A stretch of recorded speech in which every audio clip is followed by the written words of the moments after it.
بسم الله الرحمن الرحيم. الرحمن علم القرآن خلق الإنسان علمه البيان الشمس والقمر بحسبان والنجم والشجر يسجدان والسماء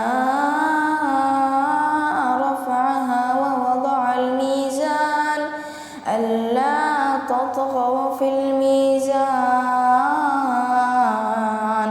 وأقيموا الوزن بالقسط ولا تخسروا الميزان والأرض وضعها للأنام فيها فاكهة والنخل ذات الأكمام والحب ذو العصف والريحان فبأي آلاء ربكما تكذبان خلق الإنسان من صلصال كالفخار وخلق الجن من مارج من نار فبأي آلاء ربكما تكذبان صدق الله العظيم. کۆمەڵگەی بان ناوەندێک بۆ پەروەردە و ژیان.